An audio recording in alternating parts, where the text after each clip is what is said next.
అలానే శేషరావు మారుతున్నటువంటి సమాజం వైద్య శాస్త్రం అభివృద్ధి చెందుతుంది. వైద్య శాస్త్రాన్ని సాంకేతిక పరిజ్ఞానంతో లింకప్ చేస్తున్నారు. ఎక్కడో కొన్ని వేల కిలోమీటర్ల దూరంలో ఉన్నటువంటి డాక్టర్స్ రోబో ద్వారా ఇక్కడ ఉన్నటువంటి పేషెంట్స్కి ఆపరేషన్ చేస్తూ ఉన్నారు శాటిలైట్ ద్వారా. కాబట్టి వైద్య శాస్త్రం అభివృద్ధి చెందుతున్న కొద్దీ మానవ జీవిత కాల పరిమితి కూడా కాలం కూడా పెరుగుతుంది, జీవితకాలం కూడా పెరుగుతుంది. అంతేకాదు వృద్ధాప్యంలో కూడా కుర్రవాళ్ళ మాదిరిగా ఉండేటువంటి వ్యాక్సిన్లను కూడా కనుగొంటున్నారు. చాలా వరకు సక్సెస్ అవుతున్నారు. 80లో కూడా 20లాగా యాక్టివ్గా ఉండేటువంటి వ్యాక్సిన్లు రాబోతున్నాయని చెప్తున్నారు. ఈ క్రమంలో డాక్టర్లు ఏం చెప్తున్నారంటే ప్రధానంగా వృద్ధులకు కావాల్సింది విటమిన్ ఎం కాదు, విటమిన్ ఎఫ్ కావాలి అని అడుగుతున్నారు. ఏంటి విటమిన్ ఎం అంటే ఏంటి, విటమిన్ ఎఫ్ అంటే ఏంటి? విటమిన్ ఎం అంటే మనీ. సీనియర్ సిటిజన్స్ మనీ అయితే కూడబెట్టుకుంటున్నారు, మనీ అయితే దాచుకుంటున్నారు. తమ జీవిత కాలానికి సరిపడా ఏదో ఒక రకంగా స్థిరాస్తి రూపంలోనో చరాస్తి రూపంలోనో వాళ్ళు భద్రంగా ఉంచుకోగలుగుతున్నారు చాలామంది. కానీ విటమిన్ ఎఫ్ని కోల్పోతున్నారు. విటమిన్ ఎఫ్ అంటే ఫ్రెండ్స్, వృద్ధాప్యంలో విటమిన్ ఎఫ్ లేకపోతే మీ జీవితకాలం తగ్గిపోతుంది. మీరు జీవించేటువంటి కాలం, మీరు జీవించేటువంటి రోజులు తగ్గిపోతాయి. ఫ్రెండ్స్ తోటి ఎప్పుడు హ్యాపీగా ఉండాలి, హ్యాపీ డేస్ని గడపాలి. సీనియర్ సిటిజన్స్కి హ్యాపీయెస్ట్ డేస్ చివరి రోజులు. ఆ రోజుల్ని మీరు ఎంత ఆనందంగా గడపగలిగితే అన్ని రోజులు మీరు బతకగలరు. ఇప్పుడు తాజాగా ఆంధ్రప్రదేశ్లో ఒక సర్వే చేశారు. జీవితకాలం ఎంత ఉంటుంది, యావరేజ్న సగటున జీవితకాలం ఎంత అంటే 68 సంవత్సరాలకు పెరిగింది. ఇప్పుడు అంతకుముందు 55 ఉండేది, ఇప్పుడు 68 పెరిగింది జీవితకాలం. అంటే రాను రాను వైద్య శాస్త్రం అభివృద్ధి చెందుతుంది. ఈ అభివృద్ధి చెందుతున్నటువంటి క్రమంలో జీవితకాలం ఆటోమేటిక్గా పెరుగుతుంది. రాబోయేటువంటి రోజుల్లో అసలు ఆ మధ్యకాలంలో చంద్రబాబు నాయుడు గారు చెప్పారు మీటింగ్లో 150 సంవత్సరాలు బతికేదానికి కూడా అవకాశం ఉంది అని. దాని మీద దగ్గుబాటి వెంకటేశ్వరరావు గారు కూడా సెటర్ వేశారు. 150 సంవత్సరాలు నువ్వు బతికే పడైతే లోకేష్ గారి నుంచి మీకు ఎలా ఉంటుందో రియాక్షన్స్ చూసుకోండి అని చెప్పి ఒక సెటర్ కూడా వేయటం జరిగింది. అది సోషల్ మీడియాలో కూడా వైరల్ అయ్యింది. సో కాబట్టి రాబోయేటువంటి రోజుల్లో మిరాకిల్స్ వైద్య శాస్త్రంలో చాలా జరిగే అవకాశం ఉంది. దీంట్లో భాగంగా వృద్ధుల యొక్క ప్రాధాన్యం, వృద్ధుల సంఖ్య పెరిగేదానికి అవకాశం ఉంది. వయసు మీరినప్పటికీ, వయసు మీద పడినప్పటికీ యంగ్ ఏజ్లో ఏ విధంగా అయితే యాక్టివ్గా పనిచేస్తున్నారో అలా చేయడానికి అనువైనటువంటి మెడిసిన్స్ ఉన్నాయి. ప్లస్ ఆహార్యం కొంత తేడా కనిపించినప్పటికీ ఇంటర్నల్గా యాక్టివ్గా ఉండడానికి చాలా మెడిసిన్స్ ఉన్నాయి. చాలా జాగ్రత్తలు తీసుకుంటే కనుక ఖచ్చితంగా హ్యాపీయెస్ట్ లైఫ్ని ఎక్కువ కాలం గడపడానికి అవకాశం ఉంది. దానికి ప్రత్యక్ష ఉదాహరణ మనకి ఇద్దరు కనిపిస్తూ ఉంటారు.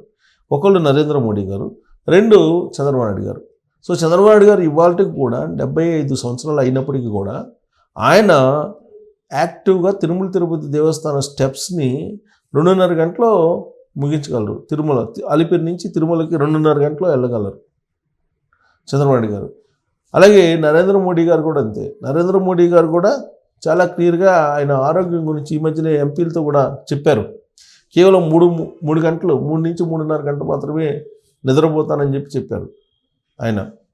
అంటే ఆయన వర్క్ మీద చలాకీగా ఉంటాడు ఆయన. సో మరి ఆ చలాకీతనం ఎక్కడి నుంచి వచ్చింది? ఇప్పుడు 70-75 సంవత్సరాలు వాళ్ళకి ఆ చలాకీతనం ఇవాళ ఉన్నటువంటి కొత్త జనరేషన్ నుంచి వస్తే జన్జీతోటి పోటీపడి పనిచేయగలుగుతున్నారు కదా.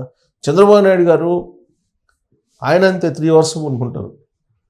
ఆ 3 అవర్స్ పనుకుంటే మిగతా అంతా వర్క్ చేస్తూ ఉంటారు. రోజుకి 18 గంటలు పని చేస్తానని చెప్తున్నారు ఎవరు? చంద్రబాబు నాయుడు గారు. మరి అంత యాక్టివ్గా ఒక రివ్యూ మీటింగ్లోనే అంత యాక్టివ్గా అంతసేపు ఓపికగా కూర్చోవాలంటే ఇప్పుడున్నటువంటి జన్జీలు ఎంతమంది ఉండగలరు అనేది ఆలోచించాలి.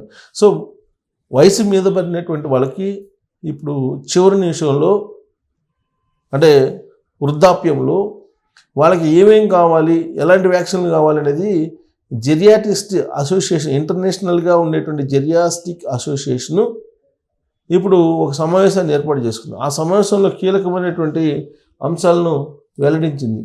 ఆ అంశాల్లో ఒకటి ఏంటంటే విటమిన్ ఎం కాదు మీకు కావాల్సింది ఈ వయసులో, విటమిన్ ఎఫ్ కావాలి. ఆ విటమిన్ ఎఫ్ని మీరు వదలొద్దు అని చెప్పారు.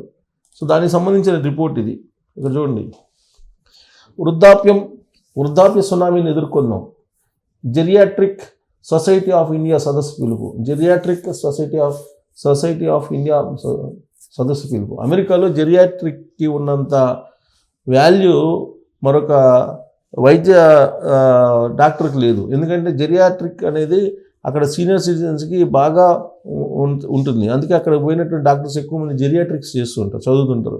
సో ప్రపంచవ్యాప్తంగా వృద్ధుల సంఖ్య శరవేగంగా పెరుగుతుంది. భారత్లో 2050 నాటికి సీనియర్ సిటిజన్లు రెట్టింపు కానున్నారు. ఇప్పుడు ఉన్నటువంటి వాళ్ళకన్నా కూడా 2050 నాటికి రెట్టింపు అవుతారంట భారతదేశంలో. దీనివల్ల వృద్ధాప్య సునామీ లాంటి పరిస్థితి ఏర్పడుతుంది. దాన్ని ఎదుర్కొనేందుకు భారతదేశం స్థిరంగా ఉండాలి. కొత్త తరం వైద్యులు వృద్ధుల చికిత్సకు సంబంధించిన క్లినికల్ పద్ధతులకు ఎక్కువ ప్రాధాన్యం ఇవ్వాలి అని ఉత్తరప్రదేశ్లోని ఆగ్రా వేదికగా జరిగినటువంటి జెరియాట్రిక్ సొసైటీ ఆఫ్ ఇండియా జాతీయ సదస్సు పిలుపునిచ్చింది. ఈ నెల 12న మొదలైన ఈ సదస్సులో దేశ విదేశాల్లో నుంచి 500 మందికి పైగా వైద్యులు పాల్గొన్నారంట. ఆదివారంతో ఈ సమావేశం ముగిసింది. వృద్ధాప్య సమస్యలు, వాటి పరిష్కార మార్గాల గురించి పలువురు వైద్యులు అభిప్రాయాలు వెల్లడించారు. ఏంటంటే సంతోషకరమైనటువంటి వృద్ధాప్యాన్ని ప్రతి ఒక్కరూ కోరుకుంటారు. దీనికి ముందస్తు ప్రణాళిక అవసరం. పదవీ విరమణ తర్వాత విశ్రాంతి తీసుకోవాలనే భావన తప్పు. అది ఇంపార్టెంట్. పదవి విరమణ చేస్తాం, విశ్రాంతి తీసుకోవాలనే భావన తప్పంట. దాని నుంచి బయట రావాలి. సామాజిక కుటుంబ కలాపాల్లో చురుగ్గా పాల్గొంటూ క్రియాశీలకంగా ఉండాలి. రిటైర్ అయిన తర్వాత ఏం చేయాలి? కుటుంబ వ్యవహారాలు అలాగే సామాజిక కార్యకలాపాల్లో చురుగ్గా ఉండాలంట. ధ్యానం, సంగీతాలతో వృద్ధాప్య ఛాయలు అలుముకునే వేగం తగ్గుతుంది. సో ధ్యానం చేసినా లేదా సంగీతాన్ని ప్రాక్టీస్ చేసినా కానీ వృద్ధాప్య ఛాయలు రావడానికి టైం తీసుకుంటుంది. వృద్ధాప్య ఛాయలను పటాపంచలు చేయొచ్చు అని చెప్తున్నారు. పద్మశ్రీ ఎవరు చెప్పారు? పద్మశ్రీ అవార్డు గ్రహీత డాక్టర్ దయా కిషోర్ హజారా చెప్తున్నారు. ఇక వృద్ధాప్యంలో ఉన్నవారు తప్పకుండా ప్రతిరోజు 7 నుంచి 8 గంటలు నిద్రపోవాలి. వృద్ధులకు విటమిన్ ఎం కంటే విటమిన్ ఎఫ్ చాలా ముఖ్యం. మిత్రులతో కొంతసేపైనా గడపాలి. దీనివల్ల మానసిక ఆరోగ్యం మెరుగుపడుతుంది అని ఆగ్రా చెందిన డాక్టర్ కౌశల్ అంటున్నారు. ఇది జెరియాట్రిక్ ఆఫ్ ఈ చిన్న పిల్లలకు టీకాలు వేస్తుంటారు. పిల్లలకు ఆ టీకాలు ఎంత అవసరమో 5 సాధారణ వ్యాధుల నివారణకు వృద్ధులకు టీకాలు వేయించడం అంతే ముఖ్యమని జెరియాట్రిక్ సొసైటీ ఆఫ్ ఇండియా ప్రధాన కార్యదర్శి డాక్టర్ ఓపీ శర్మ అభిప్రాయం. అంటే పిల్లలకు ఏ విధంగా అయితే వ్యాక్సిన్ చేస్తున్నారో అదే రకంగా ప్రధానంగా వృద్ధులకు వచ్చే 5 రకాల వ్యాధులకి నిత్యం వ్యాక్సిన్ వేయించాలని చెప్తున్నారు.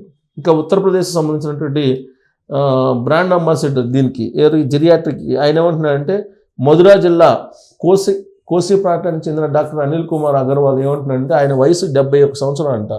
ఈ 71 సంవత్సరంలో అందరి దృష్టిలో ఆయన 35 ఏళ్ల కుర్రాళ్ళ కనిపించాడంట. ఆయన ఆ సదస్సులో కలిగి తిరగడం అవన్నీ చూస్తే 35 ఏళ్ల కుర్రాళ్ళ కనిపించారు. ఈ సదస్సు బ్రాండ్ అంబాసిడర్గా పలువురు అభినందించారు. బాలీవుడ్ హీరో అక్షయ్ కుమార్ ఫిట్నెస్తో పోలుస్తూ ప్రశంసించారు. ఈ సందర్భంగా డాక్టర్ అనిల్ తన ఆరోగ్య రహస్యాలు వెల్లడించారు. మద్యము పొగాకు పూర్తిగా దూరం అంట. అతను మద్యము పొగాకును మానేయండి అని చెప్తున్నాడు ఆయన. రాత్రి పార్టీలకు దూరం అని చెప్తున్నాడు. రోజు 8 గంటలకల్లా నిద్రపోయి పూర్తిగా శాకాహారిగా ఉన్నాడంటే ఈయన. తెల్లవారుజామున 3ంటికే నిద్ర లేచి వాకింగు, రన్నింగు, యోగా వంటివి చేస్తాడంట. ఆహారంలో గోధుమ రొట్టెలు తిన్నాడు. వాటికి బదులుగా తాజా పండ్లు, సలాడ్లు, ఉడికించిన కూరగాయలు, ఎండు ఫలాలు, తృణధాన్యాలు తీసుకుంటూ ఉదయం 10 గంటలకు ఆసుపత్రికి వెళ్ళి సాయంత్రం 5:30కు వస్తాయంట. కొబ్బరి నీరుతో కలిపి తయారు చేసిన సత్తును ప్రతిరోజు ఉదయాన్నే తాగుతా అని చెప్పి చెబుతున్నాడు ఈయన డాక్టరు. ఈయన వృద్ధాప్యంలో 71 సంవత్సరం 70లో పడినా కానీ ఆయన 30 years 35 years లాగా పనిచేస్తున్నాడు అంటే. కాకపోతే వర్క్ అవర్స్ తగ్గించుకున్నాడు ఆయన. తర్వాత నిద్రపోయే టైం లిమిటేషన్ పెట్టుకున్నారు. అలాగే ఫుడ్, వీటన్నిటిలో క్రమశిక్షణ ఉంటే కనుక వృద్ధాప్యంలో కూడా యంగ్స్ మాదిరిగా ఉండొచ్చు అని చెప్పి జెరియాట్రిక్స్ ఇంటర్నేషనల్ సదస్సు చెప్తోంది. మరి దీని మీద మీ అభిప్రాయం ఏంటి?